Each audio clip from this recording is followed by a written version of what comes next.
નમસ્તે મિત્રો. બજેટ 2024ની અંદર એક મોટો ઝટકો લાગેલો હોય એવા કે જે રોકાણકારો છે શેર બજારના અને સાથે જે કોઈ ટ્રેડિંગ કરવા વાળા છે કે જેની અંદર સારો એવો ઝટકો જોવા મળ્યો, સારો એવો ઇફેક્ટ જોવા મળી. ખાસ કરીને જે એલટીસીજી લોંગ ટર્મ કેપિટલ ગેઇન અને શોર્ટ ટર્મ કેપિટલ ગેઇનની અંદર ટેક્સ ચાર્જિસની અંદર જે કાંઈ ચેન્જીસ થવા કરેલા એને લીધે મોટો ઝટકો લાગ્યો. ઝટકાને એક ધ્યાનમાં લઈને એક વસ્તુ ધ્યાનમાં રાખો કે ઝટકો એક નોર્મલ છે. જ્યારે લોંગ ટર્મ કેપિટલ ગેઇનનો ટેક્સ જ્યારે 0% હતો ત્યાંથી સીધો 10%નો કરવામાં આવ્યો ત્યારે માર્કેટની શું પરિસ્થિતિ થઈ હશે. આ વસ્તુ સમજવી જોઈએ કે 10%નો લોંગ ટર્મ ટેક્સ છે જે કાંઈ એ અત્યારે હાલની દ્રષ્ટિએ 12.5%ની અંદર કરેલો છે. તો શું માર્કેટની અંદર કંઈ પણ ઇફેક્ટ જોવા મળી? હાલમાં પણ ત્યાંથી પણ માર્કેટ સુધી ઉપર જ છે. એની સાથે શોર્ટ ટર્મ ટેક્સનો વાત કરો તો પણ માર્કેટ સારી એવી ઉપર જ છે. તમે યાદ કરજો કે 2020ની અંદર જે કોવિડ પીરિયડ હતો ત્યાર પછીથી જે રેલી જોવા મળી તે હાલની દ્રષ્ટિએ 2024ની અંદર સારામાં સારી રેલી છે. એ વખતે એક જ વખત કરેક્શન સારું એવું જોવા મળ્યું છે મારી દ્રષ્ટિએ છે કે જે રશિયા અને યુક્રેનની અંદર જે કંઈ યુદ્ધ થયું હતું એને લીધે જે ક્રૂડ ઓઇલના જે ભાવની અંદર ફેરફાર થયેલા કે જેને લીધે ઘણા એવા શેર હતા સારા એવા 30-40% ડાઉન જોવા મળ્યા. એ જ કરેક્શન આપણે ગણાવી શકીએ, એક નોર્મલી કરેક્શન. પણ આ એક બજેટ છે, ઇવેન્ટ છે, આવવાની છે, જવાની છે. લોંગ ટર્મ જે કોઈ ઇન્વેસ્ટમેન્ટ રોકાણ કરાવો છે, ખાસ વસ્તુ ધ્યાનમાં રાખો કે જે વસ્તુ બનવાની છે, ઘટના બનવાની છે કે જેને હિસાબે કોઈ માર્કેટ સ્ટોપ નથી થવાનું, બિઝનેસ કોઈ પણ કંપનીઓના સ્ટોપ થવાના નથી.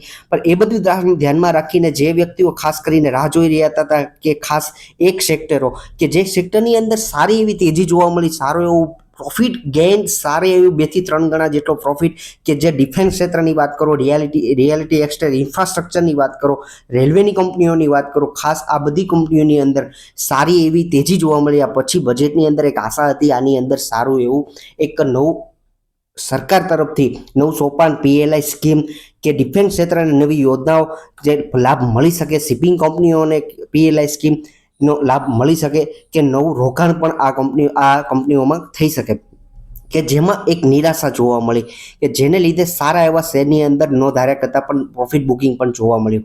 પણ હવે એવા સમયે ક્યાં શેરની અંદર ક્યાં ક્ષેત્રની અંદર 3 ક્ષેત્રમાં કેવા ન્યૂઝ જોવા મળ્યા છે આ વિડીયોની અંદર ડિટેલ્સની અંદર વાત કરીશું. સાથે જે પણ કંપનીઓ ઈડા છે, હુડકો છે, ઇન્ફ્રાની કંપનીઓ, ડિફેન્સની છે એ પણ કંપનીઓ વિશે ડિટેલ્સની અંદર વાત કરીશું. સ્ટોક ઓફ ગુજરાતી લાઇન્સમાં ફર્સ્ટ ટાઈમ વિઝિટ કરો છો મિત્રો, ખાસ ફ્રી ઓફ વાળું કામ છે, સબસ્ક્રાઇબ કરવું અને બેલ આઇકન હિટ કરીને સબસ્ક્રાઇબ કરજો. સ્ટોક ઓફ ગુજરાતી લાઇન્સમાં તમારું બધાનું સ્વાગત છે. આગળ વધીએ છીએ આ વિડીયોની અંદર. એમાંનું પહેલું ક્ષેત્ર છે રેલવે ક્ષેત્ર કે જે ક્ષેત્રની બજેટની અંદર દરેક વ્યક્તિઓને આશા હતી કે આ ક્ષેત્રની અંદર જે રીતનો બૂમ જોવા મળ્યો છે એવી રીતનું કંઈ પણ એનાઉન્સમેન્ટ જોવા મળી શકે. પણ વંદે ભારત ટ્રેનની વાત કરો કે બુલેટ ટ્રેનની અંદર વાત કરો, નો મેજર ચેન્જ કે જે રીતે 1 ફેબ્રુઆરીના જે બજેટની અંદર જે વાત જોવા મળી હતી એ જ પ્રમાણે એઝ ઇટ ચાલુ રહેલું છે કે જેને લીધે દરેક શેરની અંદર કે જે શેર હતા, ખાસ કરીને રેલવે ઇન્ફ્રાસ્ટ્રક્ચરની અંદર કામ કરતી કંપની, કેટરિંગ વિશે કામ કરતી કંપની, આઈઆરસીટીસીની વાત કરો કે જેની અંદર મેજર કોઈ લાંબો ફેરફાર થયેલો જોવા મળતી, તેમ છતાં જે કોઈ આશાથી રાહ જોઈને બેઠા હતા નવા ન્યૂઝની એમાં પ્રોફિટ બુકિંગ થયેલું છે. આ સાથે રેલવે, આરબીએનએલ ઇન્ફ્રાસ્ટ્રક્ચરની કંપનીની વાત કરો કે જેની અંદર પણ સારું એવું પ્રોફિટ બુકિંગ જોવા મળ્યું. કે હવે વાત કરીએ કે એ પછીની ઇરકોન ઇન્ટરનેશનલની વાત જોશો તો ઇરકોન ઇન્ટરનેશનલ કંપની ₹293 એની અંદર પણ લાલ કલર જ જોવા મળ્યો. હાલની દ્રષ્ટિએ હું જ્યારે વિડીયો બનાવી રહ્યો છું ત્યારે આ કંપનીઓના શેરના ભાવ જોવા મળ્યા છે. આ સિવાય રેલવેનું ઇન્ફ્રા કે રેલવેની અંદર ફાઇનાન્સ પૂરું પાડતી કંપની સારી એવી તેજી ₹30ના ભાવથી હાલની દ્રષ્ટિએ સારામાં સારી તેજી જોવા મળેલા શેર જેની અંદર પણ એક પ્રોફિટ બુકિંગ જોવા મળ્યું હતું. દરેક રેલવેની કંપનીઓની અંદર સારામાં સારી ઓર્ડર બુક છે. લોંગ ટર્મનો વ્યૂ મિત્રો છે તમારો આ બધી કંપનીઓને એક વેલ્થ બનાવવા માટેના સારામાં સારા શેર કહી શકીએ કે વેલ્થ બનાવવા માટે મિનિમમ તમે 10 થી 12 એવી સ્ક્રિપ્ટ તમને સારી એવી લાગી જાય તો મીન્સ કે મારું કહેવાનું હોલ્ડ કરી લો કે સારી એવી ક્વોન્ટિટી સાથે સારી એવી વેલ્થ બનાવીને દેશે આ બધા શેર. ત્યાર પછીનું એક ક્ષેત્ર એવું છે કે ડિફેન્સ ક્ષેત્ર, સારી એવી તેજી એનાની અંદર પણ છેલ્લા 2 વર્ષની અંદર જોવા મળી. ખાસ કરીને રશિયા યુક્રેનના યુદ્ધ પછી પણ એક આશા હતી કે જે ઇન્ફ્રાસ્ટ્રક્ચર ડિફેન્સ ક્ષેત્ર છે કે જે સંરક્ષણ મંત્રાલય દ્વારા સારું એવું મજબૂત કરવા માટે, જે ઇન્ડિયાનું બજેટને સારું ઉપર લઈ આવવા માટે હાલની દ્રષ્ટિએ હાઈએસ્ટ એનાઉન્સમેન્ટ કે હાઈએસ્ટ બજેટનું એલોકેશન મળેલું હોય, આ એક ક્ષેત્ર છે કે જેની અંદર બજેટનો 13% ભાગ છે એ આની અંદર એનાઉન્સમેન્ટમાં બજેટની અંદર ફાળવવામાં આવેલો છે. એમાંની પહેલી કંપનીની વિશે વાત કરીએ કે જે એલોકેશન મળેલું છે, જે કાંઈ 6,21,000 કરોડનું એલોકેશન, જે બજેટના 13%નો ભાગનો હિસ્સો કે હાઈએસ્ટ એલોકેશન મળેલું એલોટેડ થયેલા હોય તો આ એક બજેટની અંદર એનાઉન્સમેન્ટ છે કે જેની અંદર હાલની દ્રષ્ટિએ કોઈ પણ ફેરફાર થયેલો નથી. એમાંની પહેલી કંપની લીડરશિપ કરતી company Hindustan aeronautics company long term વ્યૂનો છે, સેફટી જોતા હોય, ડિફેન્સની અંદર ઇન્વેસ્ટમેન્ટ કરવા ઈચ્છતા હોય તો આ કંપનીની અંદર પસંદગી કરી શકો છો.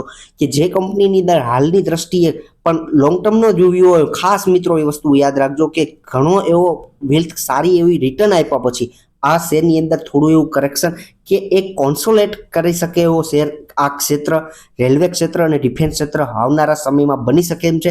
કારણ કે જે કાંઈ ઇન્વેસ્ટમેન્ટ આ ક્ષેત્રની અંદર થયેલા છે એ તમામ ઇન્વેસ્ટમેન્ટ નવા ક્ષેત્રની અંદર એફએમસીજી, આઈટી ક્ષેત્ર, ફાર્મા ક્ષેત્ર, કેમિકલ ક્ષેત્રની અંદર થઈ શકે એમ છે. એવા સમયે જો તમારો લોંગ ટર્મનો વ્યૂ હોય તો જ આ બધા રેલવે અને ડિફેન્સ ક્ષેત્રને તમે પસંદ કરજો. સાથે બીએલની વાત કરીએ પણ એની અંદર પણ એક જે આશા જોવા મળતી હતી એની અંદર પણ સારું એવું પ્રોફિટ બુકિંગની જગ્યાએ જોવા મળ્યું. હાલની દ્રષ્ટિએ 301 રૂપિયા જોવા મળી રહ્યો છે. ટ્રેડિંગ શરૂ છે હજુ. અને નેક્સ્ટ કંપની વિશે વાત કરીએ કે જે કંપની શિપિંગ ક્ષેત્રની અંદર સારી એવી વેલ્થ, મસ્કાઉટ ડોગ જેવા શેર આપેલી છે કે જે 2017થી હાલની દ્રષ્ટિએ 32 ગણા કરતાં વધારે પૈસા જે શેર હોલ્ડરોને કરેલા છે. કે જે કંપનીઓની અંદર લાગેલા શેર છે, એટલે કે જેને આઈપીઓ થ્રુ મળેલા શેર છે. ખાસ એક વસ્તુ બીજી એક ધ્યાનમાં લઈએ કે જે શિપિંગ કંપનીઓની અંદર એક આશા પણ દેખાઈ રહી હતી કે જે પીએલઆઈ સ્કીમ છે એ શિપિંગ કંપનીઓને મળી શકે, પણ એની અંદર પણ સરકાર દ્વારા એક સ્કીપ આપવામાં આવ્યું છે કે નેક્સ્ટ આવનારા સમયની અંદર પણ આવી શકે એમ છે. ખાસ બીજી પણ કંપની કે કોચિન શિપયાર્ડ સારામાં સારી તેજી આપેલી કે એક વખત બોનસ પણ આપેલું ક્ષેત્ર આઈએનએસ વિક્રાંતની અંદર આ કંપનીએ સારું ફાળો આપેલો છે, પોતે બનાવેલું છે. એવી જ કંપની કે આવનારા સમયની અંદર પણ આ કંપનીની અંદર તેજી બની શકે, પણ લોંગ ટર્મ વ્યૂ હોય તો જ કન્સિડર કરી શકાય. આગળ વાત કરીએ કે આગળ કયા ક્ષેત્રની અંદર હવે એક નિરાશા જોવા મળી કે એક નવો ન્યૂઝ જોવા મળ્યા કે જેને લીધે એક હડકંપ મચી ગઈ કે જે કયા ક્ષેત્ર ઇન્ફ્રાસ્ટ્રક્ચરની અંદર સારી એવી એક નવા ન્યૂઝ પણ બજેટની અંદર જોવા મળેલા હતા કે જેની અંદર ન્યૂઝની અંદર વાત કરીએ કે removal of indexation benefit on cell on property. ખાસ કરીને જે લોકો પાસે જૂની જમીનો છે કે જે ઇન્ફ્રાસ્ટ્રક્ચરની અંદર મિલકત છે કે જે આવનારા સમયની અંદર તમે એને સેલ કે વેચવા જાઓ છો ત્યારે જે કાંઈ ઇન્ફ્લેશન ઉપરને ધ્યાનમાં રાખી અને જે કંઈ કોસ્ટ કાઢવામાં આવતી હતી એની ઉપર લાગતો જે ટેક્સ હતો એ ઘણો ઓછો લાગતો હતો. એ ધ્યાનમાં લઈને જે ટેક્સ જે લાગતો હતો એ બધા જે બેનિફિટ મળતા હતા એને છે ને રિમૂવ કરવામાં આવ્યા છે. ખાસ વસ્તુ જે આ ઇન્ડેક્સેશનનું બેનિફિટ છે એને લઈને ખાસ જે આશાઓ જોવા મળતી હતી કે નવી સારી એવી યોજના કે નવો બેનિફિટ જોવા મળશે, પણ એની જગ્યાએ એક આ ઇન્ડેક્સેશનનો લાભ હતો એ છીનવાયો છે. આ એક બજેટની અંદર એક આપણને રિયાલિટી ઇન્ફ્રાસ્ટ્રક્ચરની કંપનીઓની અંદર સારી નિરાશા જોવા મળી અને સાથે એલએનટી જેવી કંપની, દિગ્ગજ કંપનીની અંદર પણ સારી એવું પ્રોફિટ બુકિંગ પણ જોવા મળ્યું. અને સાથે વાત કરીએ કે માઇક્રોસોફ્ટ ડેવલપર લોધા જે મહારાષ્ટ્રના એક રાજનેતાની એક કંપની છે કે જેની અંદર પણ સારી એવી પ્રોફિટ બુકિંગ પણ જોવા મળ્યું. આ સાથે વાત કરીએ બીજી એવી કઈ કંપની કે એસજી ઇન્ફ્રા, ઘણી કંપનીઓની અંદર સારી એવી પ્રોફિટ બુકિંગ ઇન્ફ્રાની કંપનીઓની અંદર જોવા મળી. એસજી ઇન્ફ્રાની વાત કરીએ, સાથે વાત કરીએ જેએસડબલ્યુ ઇન્ફ્રાસ્ટ્રક્ચર, જેએસડબલ્યુ ગ્રુપની કંપની, એની અંદર પણ સારી એવી પ્રોફિટ બુકિંગ પણ જોયું, પણ આજના દિવસે સારી એવી તેજી પણ આ કંપનીની અંદર શેરના ભાવમાં જોવા મળેલી છે.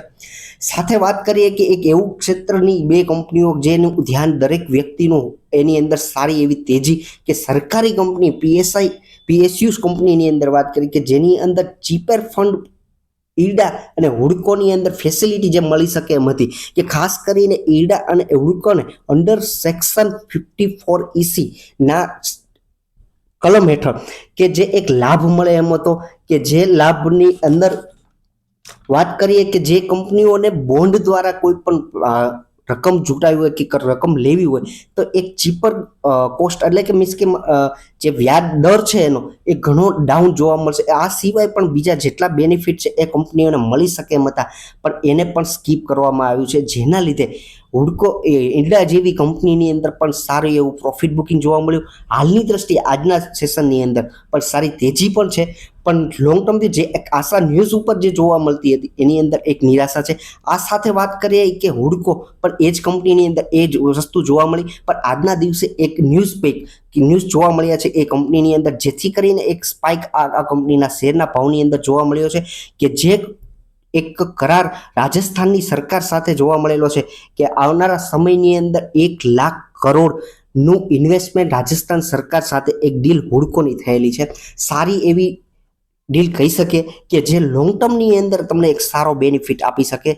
આ બધી કંપનીઓ સારી છે, બહુ લોંગ ટર્મ વ્યૂ માટે બેસ્ટ કંપની કહી શકીએ, સારી એવી સ્ક્રીપો કહી શકીએ, જે તમને સારી એવી વેલ્થ બનાવવામાં એક સારો ફાયદો મળી શકે. પણ હાલની દ્રષ્ટિએ ઇન્વેસ્ટમેન્ટ કરવા ઈચ્છતા હોય તો એક નાનું એવું કરેક્શન આ બધી કંપનીઓમાં જોવા મળે, ત્યારે જ આ કંપનીઓને કન્સિડર કરવી જોઈએ. મારી દ્રષ્ટિએ આ ન્યૂઝ બેઝ ઉપર જે કંઈ વિડીયો હતો એમાં મારે રાખેલો છે. એન્ડ સુધી વિડીયો જોવા માટે તમામ મિત્રોનો ખૂબ ખૂબ આભાર. ફ્રી ઓફ વાળું કામ છે, સબસ્ક્રાઇબ કરવું. એન્ડ સુધી વિડીયો જોયો છે તો સબસ્ક્રાઇબ કરવાનું ના ભૂલતા. Thank you.